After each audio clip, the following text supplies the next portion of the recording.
and welcome back to Mads World. I'm your host Mads, and this is my 100th episode of the podcast. Thank you so much for listening, following, messaging me, and just being there, especially if you're someone who has listened for the whole 3 years that I've been doing this. The amount of guests I've had, hours I've spent, laughs I've had, and things I've learned is honestly overwhelming to comprehend, and I'm so proud of how far the show has come. If you enjoy the show, please leave me a review on Apple Podcasts and a rating on Spotify. It honestly means so much to me. It helps the show grow, and I'm just so grateful you're here. So thank you so much. For the 100th episode, and to celebrate having moved home to Australia and how happy I am to be home, this week I'm joined by queer actor, presenter, writer, and Australian icon Kath Ebbs. With over 75,000 followers on Instagram, their work focuses on visibility and advocacy with storytelling at its heart. Arguably one of the original Instagram influencers, Kath grew their online following through meme culture as part of one of the first content collectives and has continued to foster that community whilst harnessing the power of new age advertising. They have partnered with brands such as Nike, Bonds, The Iconic, and SBS, just to name a few, having recently started Nike's global campaign for the Women's World Cup. Kath is also the co-creator and star of their own TikTok web series titled Self-Care, which follows the fictional character of Grace on their journey of self-discovery after dealing with a sudden breakup. In 2022, Kath graced Aussie TV screens as Asha on Neighbours, the first non-binary character to ever appear on an Aussie soap. When speaking to Variety, they said, if just one child that is struggling with their gender identity sees Asha on screen and feels as though their feelings are valid and okay and accepted, and not only accepted but celebrated, or a parent seeing Asha becomes more accepting of their child or kids at school, that would be a huge achievement and a success point for me. In addition to being a regular panellist on ABC's The Drum, they're also a producer and host of their own online talk show titled Conversations with Kath, where they sit down to have hard, soft, and sometimes silly conversations with diverse guests on a variety of topics, kind of like Mads World. This has expanded into a podcast, allowing Kath to bring some of their life experiences to the table. They continue to push for change in these spaces, both on and offline, by fusing their creativity with their love for what it means to be human. In this episode, we talk about self-discovery, identity, personal growth, gender representation and the media, tokenism and palliative representation, the importance and value of community, self-care, inclusivity, and so much more. Hello, Kath! Hi! How are you? I'm good. I mean, am I good? No, I'm actually good. I'm tired today, but like overall, it was so weird. I walked into therapy the other day, and I like know my therapist so well. Like I've been there like almost 5 years, almost every week. And it's like the awkward at the beginning where she's like, how are you? And I'm always like, eh. And like, it was so funny on Wednesday, yesterday. She was like, how are you? And I was like, good. And we both just stared at each other. I was like, I know. Like, I feel really good. Like, I have no gossip for you, babe. So I'm good. Oh my God. I love when your therapist is like, how are you? And you're like, yeah, good. How are you? And she's like, what? It doesn't matter how I am. I'm like, no, like, just tell me. Literally, it's always, I honestly have that joke with her all the time. I'm like, how are you? And she just starts laughing. I'm like, no, but seriously. How are you? Yeah. I'm like, I like to think that we're actually friends. Yeah, I don't like to think that we have this weird parasocial relationship. Anyways, I'm good. Yeah, it's so good. Awesome. We were just saying before, I randomly drove up to Sydney this week because my best friend has moved up to Sydney, and I just jumped in the car with her and did a little 8-hour drive. So just a casual one. So I was actually up in your ends over the weekend, which is so fun. My ends. How did you find? Are you Melbourne? I'm Melbourne, yeah. So I'm Melbourne girly, but like I was saying, I lived in London for 7 years. So I am local here, but I don't know anything. Like people keep visiting. They're like, what's the best restaurant to go to? I'm like, I don't know. Like, how would I know that? Oh my God, that's crazy. How did you find Sydney? I actually really loved it. I feel like Sydney, I had a bad impression of it in my head. Like everyone there is, I don't know, like very like fake or has like that influencery like fake lifestyle or something. But then when you're there, you're like, this is actually kind of edgy and kind of good. Like I was into it. I literally had this rant on my podcast the other week about the Sydney-Melbourne rivalry, and like I feel like, and everyone got me twisted. Everyone thought I was saying that like, oh, because like so many of my own friends betrayed me in my own comment section that are from Melbourne, and they were like, I literally heard you last week complain about Melbourne. I was like, no. Don't get me twisted. Yeah, my friends went against me and they were like, you literally complained about Melbourne the other week. And I was like, no. It's not about like, there are things I hate about Sydney. There are things I love about Sydney. There are things I hate about Melbourne, things I love about Melbourne. I was like, I like Melbourne. Like if someone comes up to me at a pub and goes, I'm from Melbourne, I'm like, I love Melbourne. These are the things I love about it. Where do you live in Melbourne? Like, slay. I feel like Melbourne people will like come for you with like unsolicitedly, like be like, where are you from? I'll be like, oh, I'm from Sydney. And they like just yell at me about how they hate Sydney. And I'm like, I didn't ask. Like, there's a difference between having discourse about what you think of a place, pros and cons, compared to like unsolicitedly telling people that like, and so many people will be like, fuck Sydney, and you'll be like, have you been? And they'll be like, no. I'm like, so why do you not like it? It's like this perception, and it only comes from Melbourne people, and I'm going, it's giving bitter. This is what I said to my mum, I was like, it's giving bitter, because I have no explanation as to what the problem is. Do you know what it is? I reckon it's because, and having lived in London, I actually have experienced this firsthand, is that when you're like, oh, have you been to Melbourne or been to Australia? They're like, oh yeah, I've been to Sydney, like Sydney was cooler. And then you get a bit jealous and you're like, no, Melbourne's cooler, like it's way cooler, like you don't even know. And they're like, yeah, but Sydney's like, you know, it's like quintessential Australia. I'm like, no, Melbourne has culture, okay? Like you get weirdly like jealous, and that's literally where it stems from. But it's like, I went to Sydney, I'm like, okay, this is actually really good. And then that happens. You know how many of my Melbourne friends are like bad mouth and they go to Sydney like, actually, Sydney's really cool. I'm like, yeah, babe. Like that's your that's your own issue. Like I never had a problem. I never needed convincing. And honestly, you're so right on that. It's like, because a lot of people do like Sydney more, not because of anything other than the fact that there's just like city and beach, which is so rare because the beaches here are like quite nice for a city beach, which is like cool. Like I it's not because I live here. I literally, like, when I travel overseas, I'm like, wow, that's pretty fucking special to have like this amazing beach 10 minutes from the CBD. That's wild. That's crazy. So cool. But like, there's no denying that like Melbourne is cooler in terms of like culture. But if you're looking at like aesthetically in Australia, like I think Sydney wins. But that's fine. But Melbourne people hate that fact, like the one thing Sydney has over them. And so they're trying to convince you why like it's outweighed. And I'm going, just relax. It's not that deep. And two things can be true at once. Both places can be good, you know? Yeah, it makes me so mad. I could rant about this. I'm over Melbourne people telling me how my home sucks. It's a bit rude, okay? It's a bit insulting. Yeah, it's actually really insulting. Well, this is my 100th episode of the podcast, which is actually mental, and I've been doing this for 3 years, and I'm so excited that now I'm back in Australia, I'm settled, I'm having so much fun that I get to have such an awesome Australian icon, especially for young people like you on the podcast. So thank you so much for joining. That's crazy. It's really exciting. So I was really buzzing when you said yes. I'm a massive fan of yours, so yeah, it's just awesome. And 100 eps is massive, so big day. That is crazy. As someone that has a new podcast, I'm going 100 episodes. I could never. I don't have that patience. Couldn't be me. Couldn't be me. So congratulations. Thank you so much. Well, every ep I do a speed date question round, so everyone listening can learn a bit more about you. And obviously you've had an awesome journey in your creator and influencer career. So there's so much stuff that I want to ask you about, especially because it's the 100th ep. And do you know what? This podcast started out as a dating podcast, dating, sex, relationships, me telling my funny sex and dating stories. And then it sort of evolved into like feminism and gender equality and all sorts of different things. Like, I hate the term women's issues because they are everyone's issues, but it's just, you know, it's become a bit more broad and we love to see it. So yeah, it's going to be a really great discussion. But up first, I want to know, what is your favorite pop culture moment of all time? Okay, so no, I'm going to do speed round because this recently possibly changed, but I'm going to stick with my OG answer. It is Lisa Rinna and Kim Richards in Real Housewives of Beverly Hills.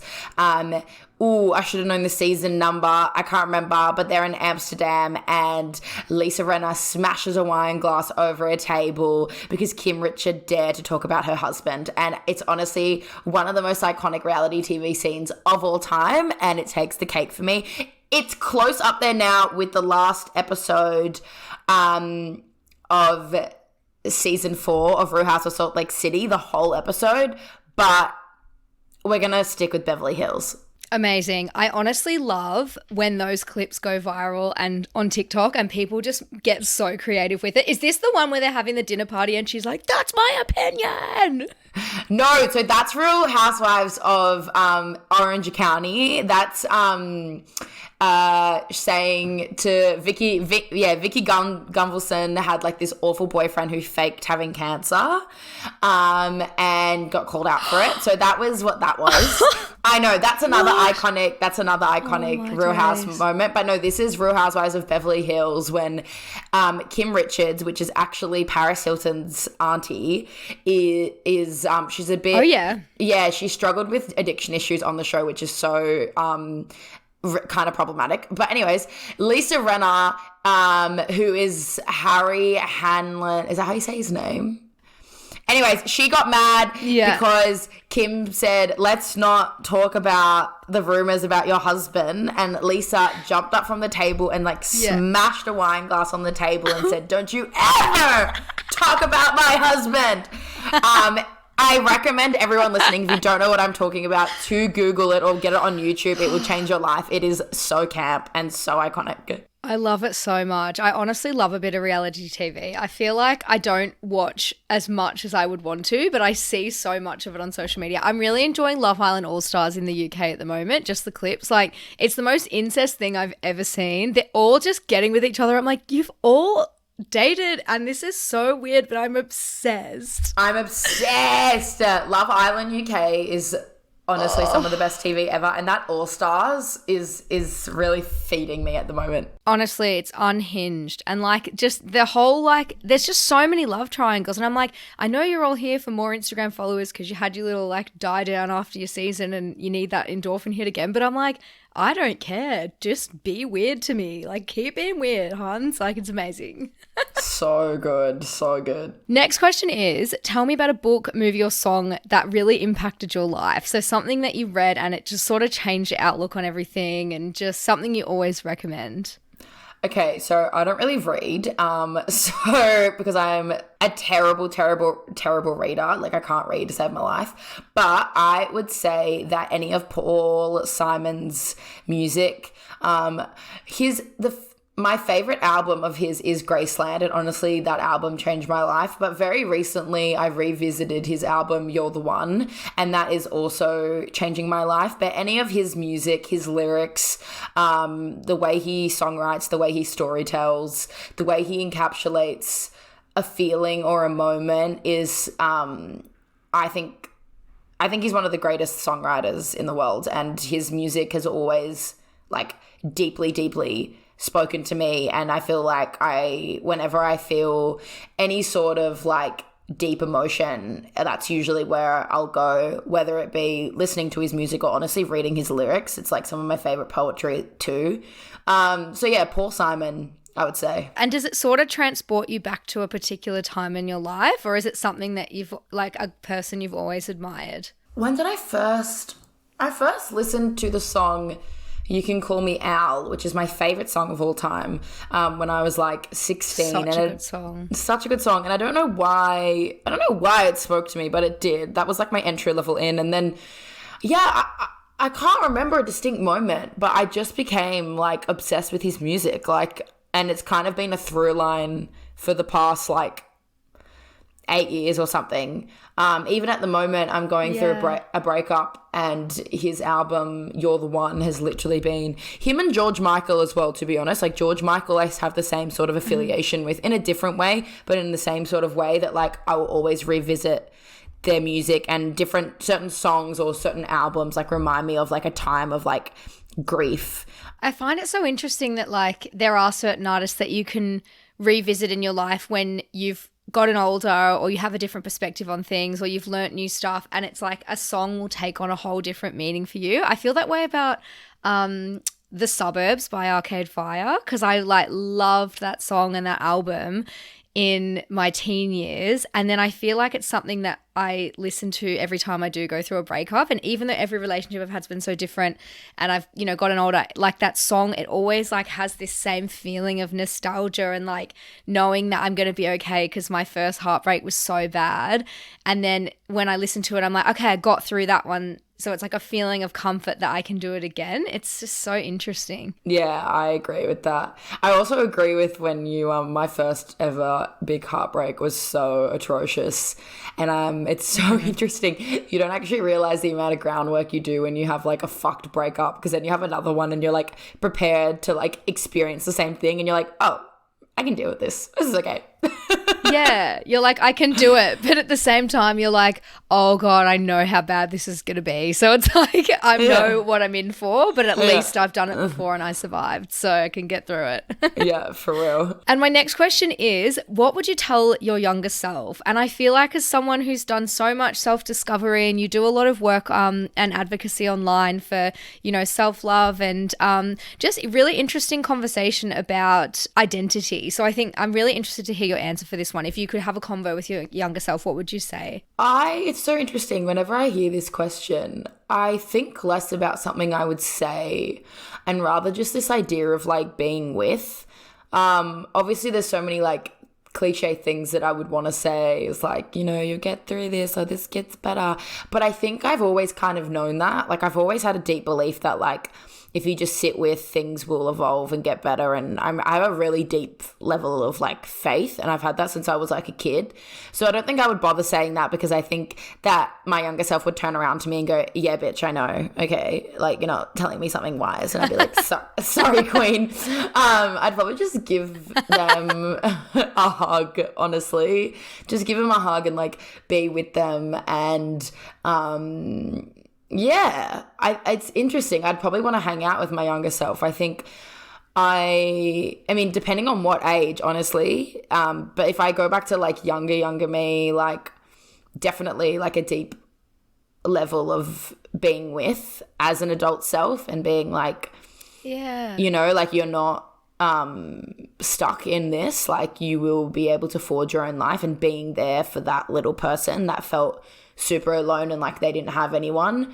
And I think I think also like I would love to have a conversation with my younger self, because I feel like my younger self was so strong and had lived, I mean I still do, but in a different way, like lived with such integrity and such resilience that I'd honestly want to pick my younger self's brain, which sounds so silly because I'm the same. Oh my God, no.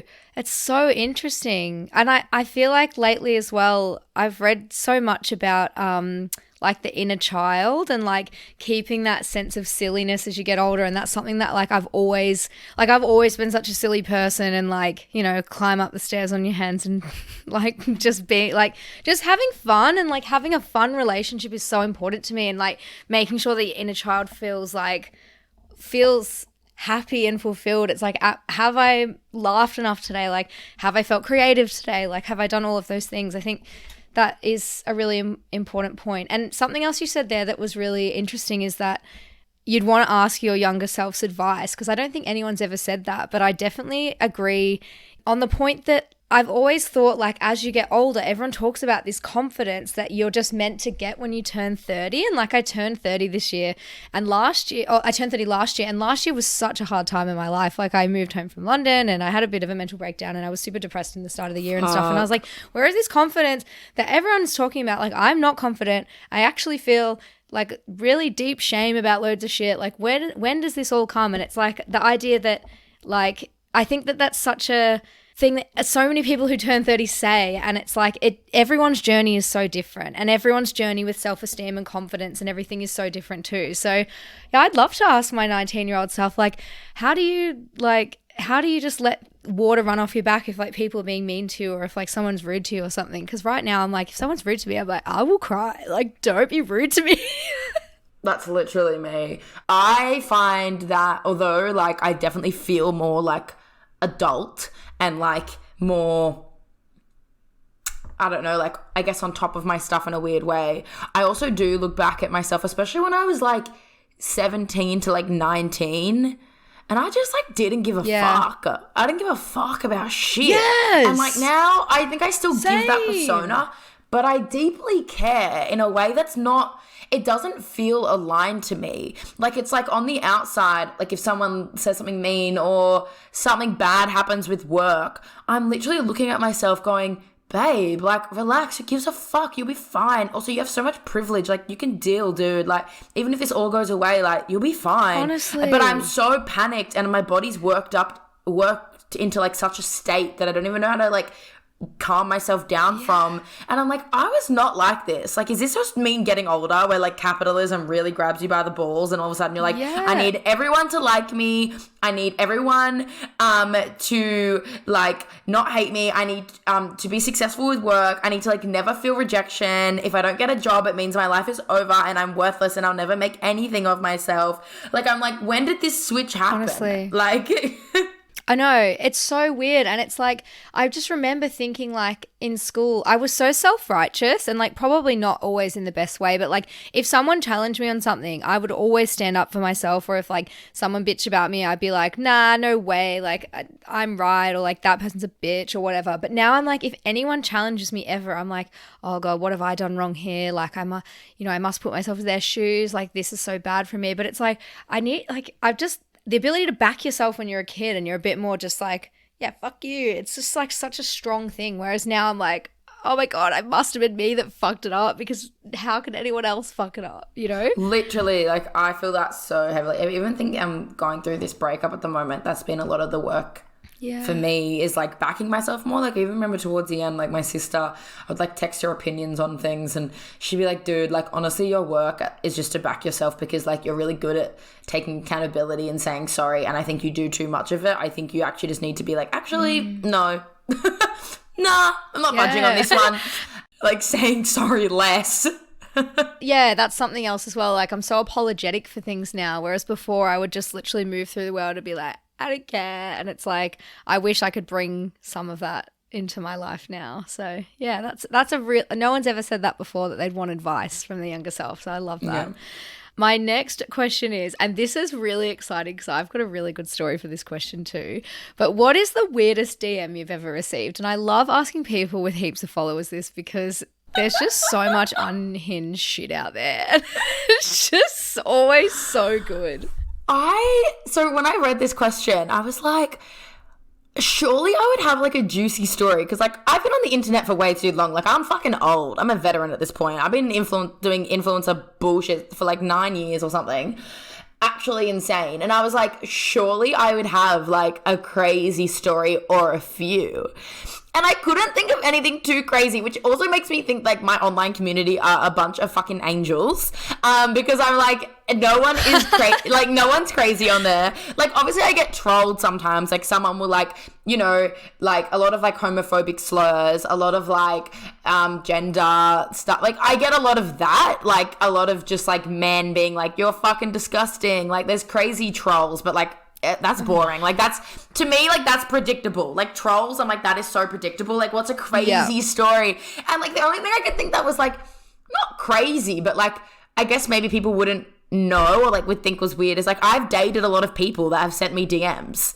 Like, a lot of people ask me, like, do you, like, and like, would you date someone? I'm like, well, not, like, to answer the question, like, no, but, like, I guess so, because, like, a lot of people will DM me and I'll reply, and if the chat's good, like, I've literally dated people that I've met on the internet. So maybe that's crazy. Like, maybe people, I mean, not a lot of people. Like, when I say this, it was like 2 people in the past 9 years. But I'm like, that's pretty crazy. Like, I've met like most of the people I've dated on the internet. People are so quick to be, and maybe it's like a concern thing or like a boomer mentality thing where it's like, oh, you know, like meeting someone on the internet's bad, but I'm like, the internet is life now. It's not like online and offline. It's just one thing. Like, my whole job is online. Everything I do is online. It's like, it's not like the internet's this scary place where there's only like scary bad people. No, it's just literally every human ever is on there. So, is on there. You know, like, there has to be some good ones. I know. And I think people think because I'm like,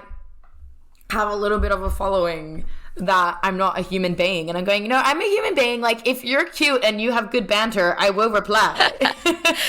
That's so good. Well, I've got a really, really good one for this. And I put it on my Instagram story before, so I need to get it up because I'm filming using my phone. So I need to get it up separately. But essentially, a few weeks ago, I matched with this guy on Hinge. We only had like a couple of messages back and forth. Like, it was literally just like, hey, how are you? Like, what? Like, not It wasn't even anything like iconic or good. And then we found each other. We had each other on Instagram, couple of messages back and forth. And I was like, do you want to go for a drink? And he was like, oh, I don't drink at the moment. We can just hang out. I was like, yeah, fine. Been there, done that. Like, we'll go for a sober date, whatever. I was like, I'll just message you tomorrow when I'm finished with work. Had a massive day at work. Felt really overwhelmed. Felt a bit sick. Didn't really want to go. So then I messaged him and just said, oh, hey, I'm feeling a bit like overwhelmed by life right now. I really can't go on a date tonight. Whatever. I'm sorry. And the messages... You're going to just die at this. It's absolutely unhinged. I'm so scared. It is a prime example of just cis straight white men being fucking crazy. So the message I received... Wait, had you even met in person? No, Yeah. we'd never met. So I get this message, Kath. It says from him, I'm not usually like this, but I kind of cried a little bit. Lil LAL. I'm not entirely sure why. I'm so emotional ATM. Maybe because I've been writing, but I just thought I should tell you ahead that I'm a sensitive schmuck who doesn't want to distract you from your work, but also needs a hug. But yeah, it is what it is. I hope you're still interested in me. And this is straight after I've told him that I am feeling overwhelmed. You've never met this man. Never met this man. He's told me he's cried because I've cancelled our date. And I was like, obviously... Wait, was he trying to be funny? Like maybe it was satire. No, so he's a musician. He's very deep. So he's not funny. He's not actually deep. He's giving like faux deep, like tortured soul, but went to a private school, you know? Honestly, and like lives in Brunswick, which is just like this place in Melbourne that every rich white boy lives, but they dress like... Don't worry. I know Brunswick. You know it. So then obviously me being overwhelmed just means absolutely nothing to this man. And he's just gone straight in and talked about his feelings. And then I just said, sorry, I don't know what to say. I don't have the capacity for this right now. So I think it's best we just leave things because that's a fucking crazy message to receive, right? Unhinged, yeah. It's about to get so funny. So then he goes, ha ha ha, fuck, what did I expect you to say? Seriously. But like, when will it be okay for men to show their emotions? Legit, the reason why I don't have anyone to talk to and end up doing this shit is because my mum sucks, but that's not your problem.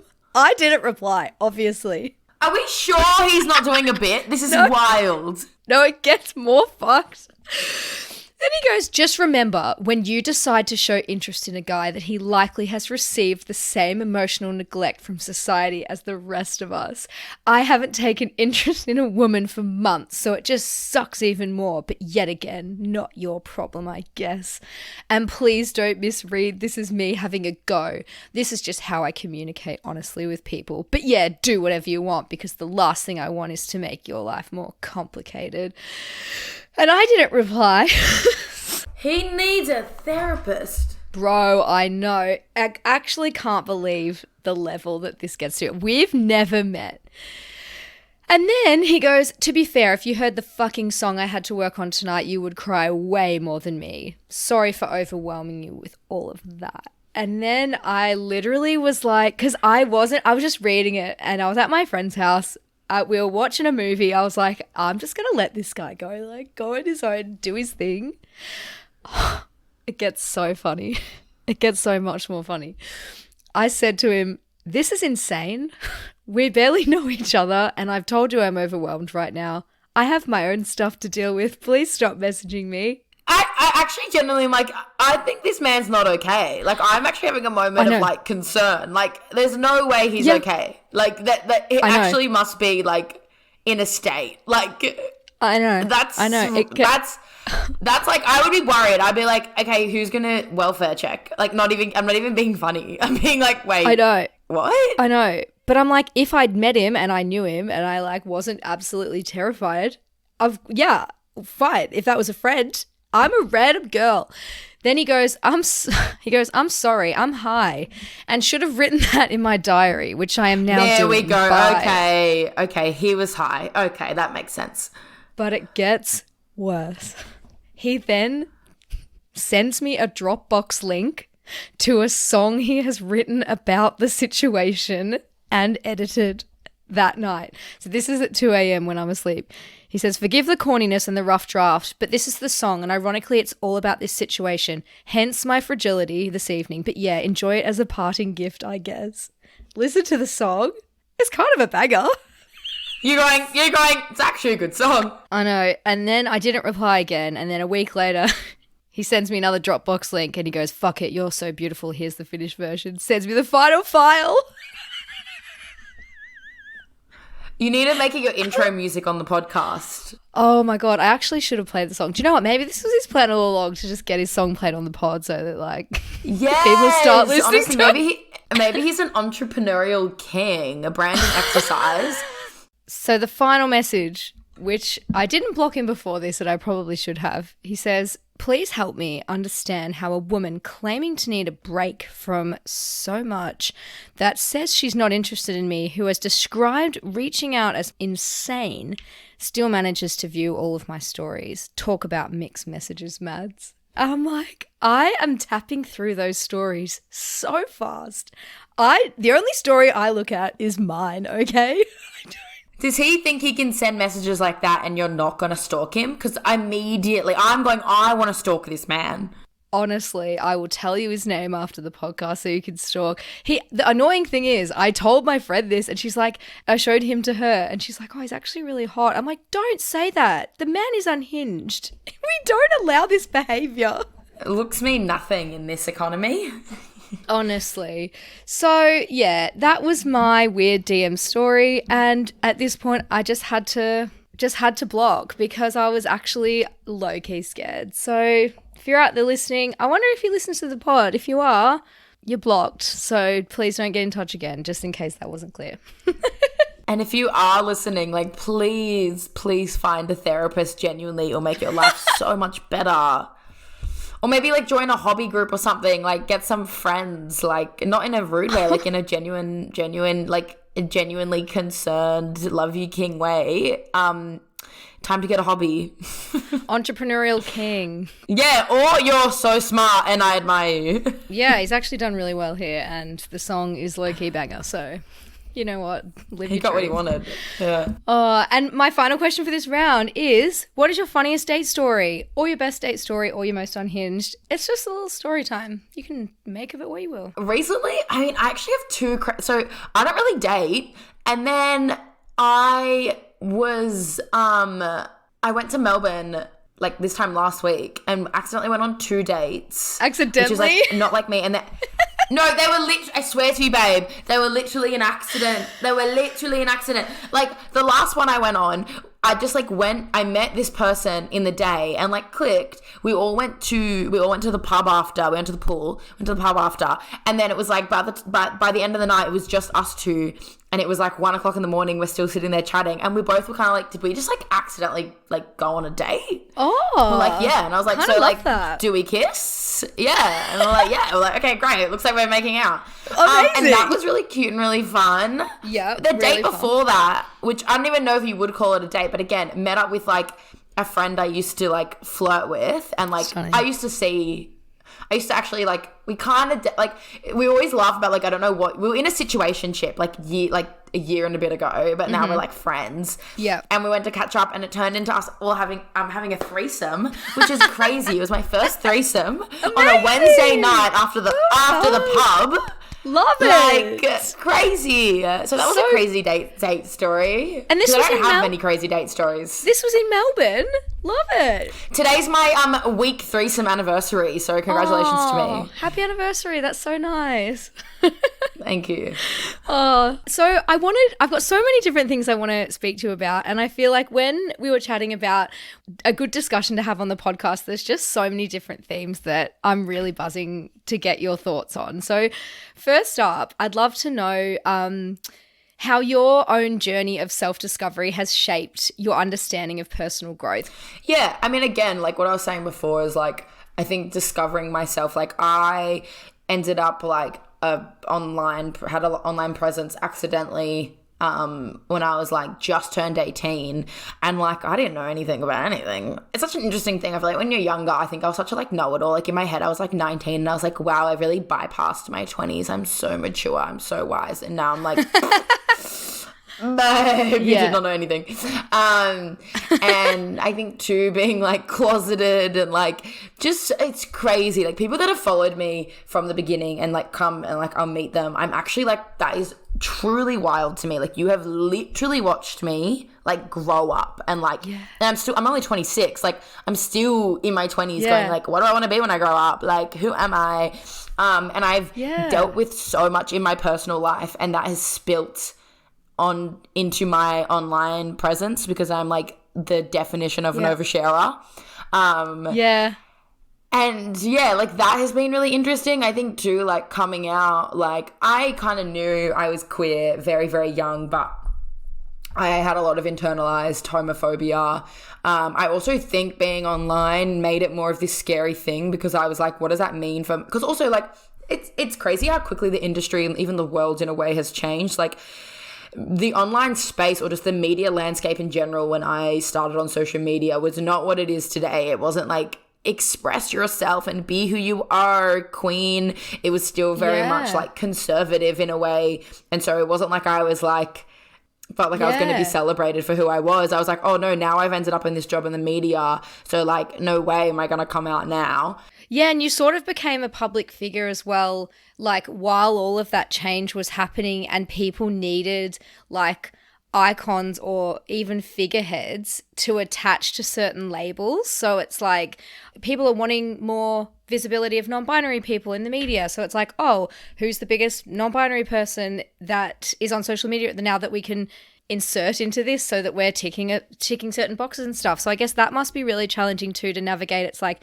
am I here because of the way that the media has changed? I even think about, and like I feel very grateful for all this. Like I say, this was such intense gratitude, but I even remember like when I came out, like, and I didn't even come out, like I literally, like I knew this thing about myself, and then I kind of accidentally, like most things in my life, I thought it was something I would keep quiet for a really long time, and then I just like happened to fall in love with someone, and like you can't really control that stuff. And yeah, and then everyone in my life obviously knew about it, and in my head I was like, yeah, like eventually I'll come out online, or like it's not a big deal and like whatever.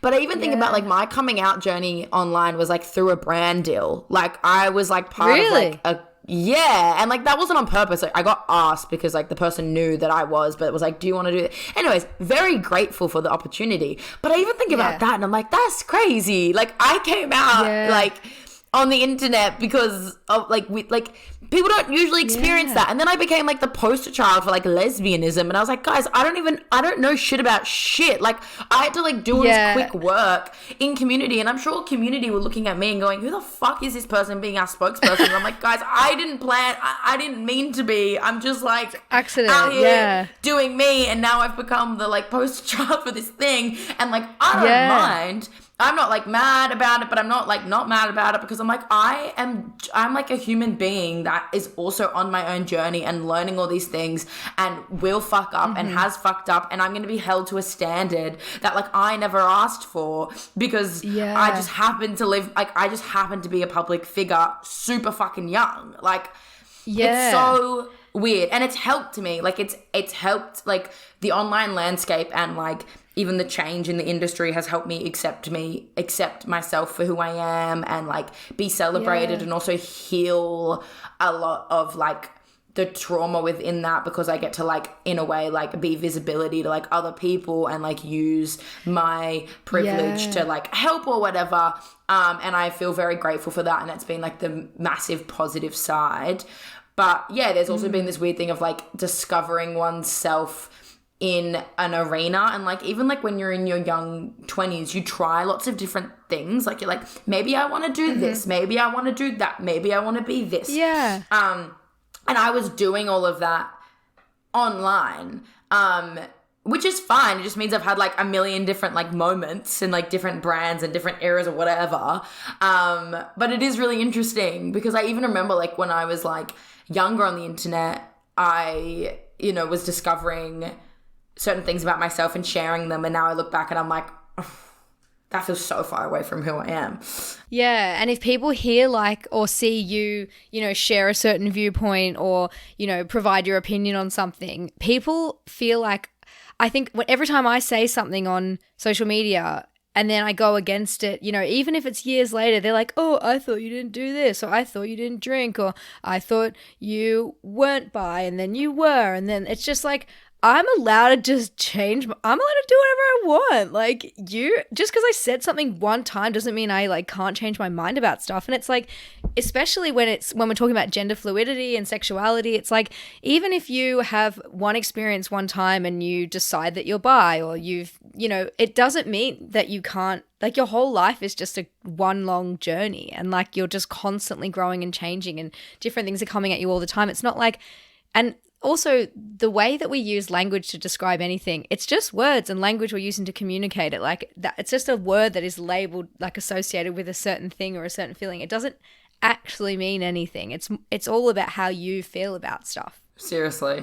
The internet's a weird place like that. It's like we've always had opinions and feelings in life, and now we've just have a forum to place them. I always think, like, the internet is like road rage personified. Everyone's just projecting their own, like, annoyances about life onto, like, the internet. Yeah, it's so true. I'd love to know as well, because you were the first, if you can correct me on this if I'm wrong, but when you played a character on Neighbours, you were the first non-binary character on Neighbours. Is that correct? That is correct. Yeah, which is obviously super awesome. I'd love to know, because there's so much talk in the media and like the acting industry about people representing characters that don't align with who they are in real life. Like, for example, when Eddie Redmayne, I think, played a trans woman is it the Bolivian girl or the Bolivian girl or something? And everyone was kind of like, yeah, well, why didn't you just get a trans actor or actress to do that? I mean, how do you feel about that stance on thing? Like, for example, like a straight actor playing a character that is gay in a film. Like, what would you say is like ethically correct there? Obviously, it's a grey area, but yeah, I'm just interested to know your thoughts on it. Yeah, I mean, there's a lot of like nuance to that discussion. I think when it comes to specifically trans facing, I am of the opinion that until we have equality within the industry where trans and gender fluid actors are firstly taken seriously, are being cast in things, in whatever role that be, then we can have a discussion about who plays, a character for what. But I think when trans roles and trans actors are, and this isn't even talking about me specifically, like, I'm gender fluid, I'm not trans, and I play, so this is, I just want everyone to know this isn't a woe is me, this is an opinion outside of me, because I know that I have a lot of privilege in the body that I move around in. But until trans actors are at a level of equality in terms of being cast in the TV and film industry, then it is, I mean, it's just like not, it just feels off, to put it absolutely lightly, that then there's a trans character, there's literally like that fits the brief, and then you give that role to a fucking straight cis person, or just a cis person. And so I always say, look, there is a discussion to be had about who can play what. People go, the whole thing is, isn't it acting? And it's like, yeah, sure. But I think when it comes down to it, unless there is equality within casting in this country, overseas, across many different industries, then I think those roles should go to trans actors. I also think there's something to be said for them just bringing a better performance. Like, when you have, like, being trans or queer is such a specific thing. Like, it's such a specific experience that unless you've had it in a way, like, sure, you can do a good job at playing that character, but I don't know, in my opinion, I feel like a trans actor or a queer actor will bring something more to the role. Like, I just think it will be better and have more heart and more soul in the work, which is just an opinion, but I would just go, like, you'd be a fool not to cast a queer actor in that role. Like, that just seems like a silly move to me. Yeah, 100%. I completely agree with that. I think it's something that I've never talked about on the podcast, and it's super interesting. And how do you navigate an industry that that is experiencing inequality? Like, how would that impact the way that you would, you know, like accept roles or, you know, like do your job? Like, how do you do that? I mean, again, I want to acknowledge that I have a lot of privilege that I move around in, working in the media or as an actor. But I do, even from that side of privilege, like I do remember when I got cast in Neighbours as the first non-binary character, and yes, I am gender fluid and I use gender neutral pronouns, so it did make sense. But there was a small part of me that was like, am I right for this role? Not because I'm not NB, but because I am such a palatable choice in that role. Like, I am cis passing, like I obviously have a platform, I'm white, I'm able-bodied, I have pretty privilege, like I am the most palatable and non-binary person. I also use dual pronouns, like I'm one of the most palatable non-binary people you could cast in that role. And there was a level of like, is this correct? And I think a lot of that goes on. It's like, how palatable can we make this? Like, how can we tick a box but also make sure it's palatable? And that happens across so many industries in lots of different ways. And yeah, palatability is something that I kind of look at even within my job as an influencer, like in the media. It's like, people will want queer people, but if you push it too far, if you're too vulgar, then it's like, no, not you, you're too controversial. And it's like, am I controversial, or am I just like actually being who I am, which is like the whole idea of what you want? Like, queer people are just like their full expressions of themselves. But if your queerness kind of bleeds outside of the box of like conservative media, then it's like, you can't be like, you won't be touched in like for jobs. So yeah, it is really interesting. And I mean, I would say it is difficult. The media landscape is difficult for queer people, gender diverse people, women, anyone that isn't like honestly like a white cis straight man in the world, period. But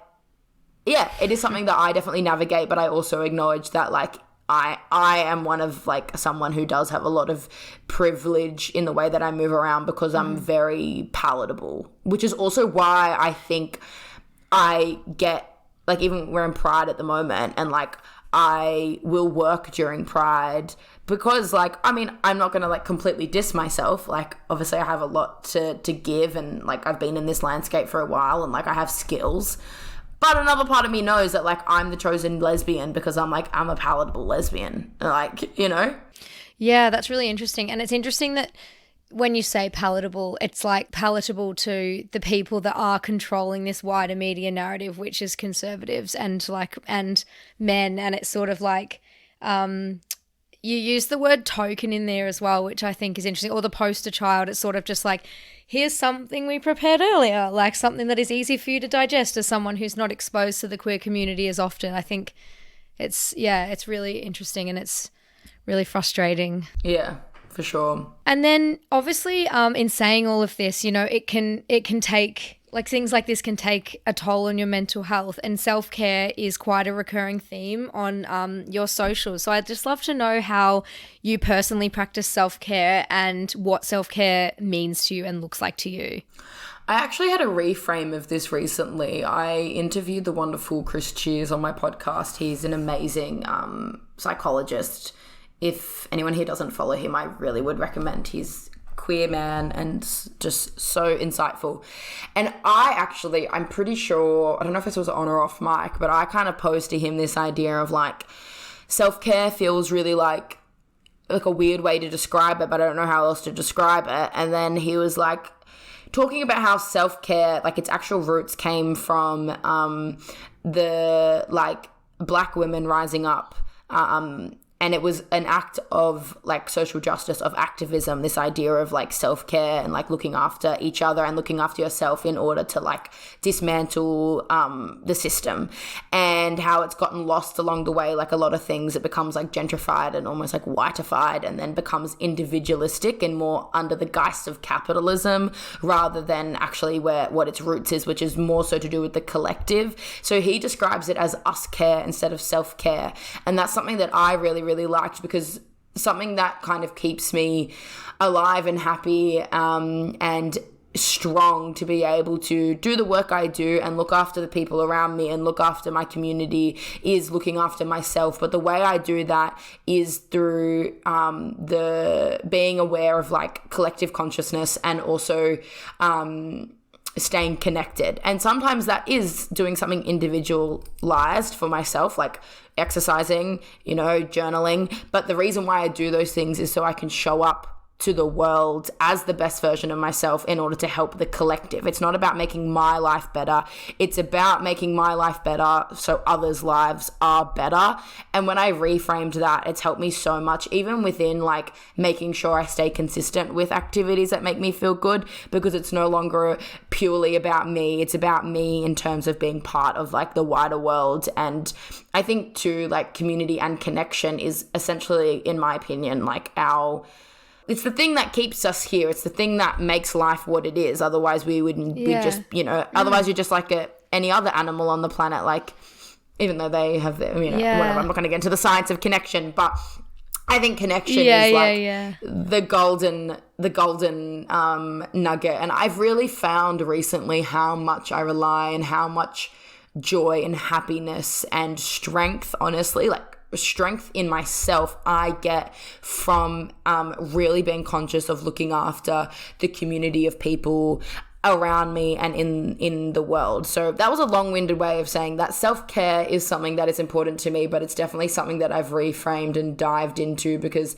I realized that this kind of, tokenistic idea of self-care is kind of being hijacked by capitalism and individualism. And I think too, being on the internet and seeing a lot of people talk about self-care in regards to mental health, which is true, but I think sometimes we lose that mental health is like, it can sometimes be messy, and like mental health extends to us being anxious in our bedrooms about our work. Same to, even what's happening overseas at the moment. Like people don't seem to put those things together. They think of mental health and self-care as an individual thing rather than how are you looking after the collective and people that are in really dire situations. Do you care about that? Because that is the same as you feeling anxious about your job, like it's not the same, but I mean as in like if you care about mental health, then you care about all of us together. And I think the reason why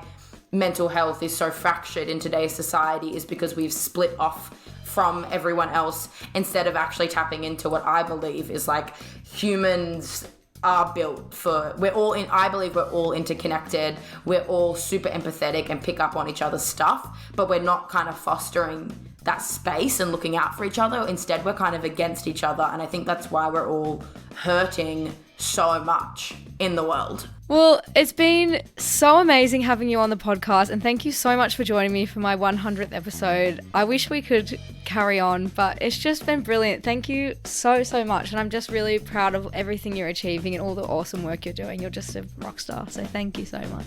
I hope you enjoyed my chat with the wonderful Kath. Please let me know if you enjoyed the show, how you're loving it. 100 Ebbs, just get in touch with me and let me know your thoughts, because I love hearing from you guys and I'm super grateful that you're here. See you soon for season 11. Peace.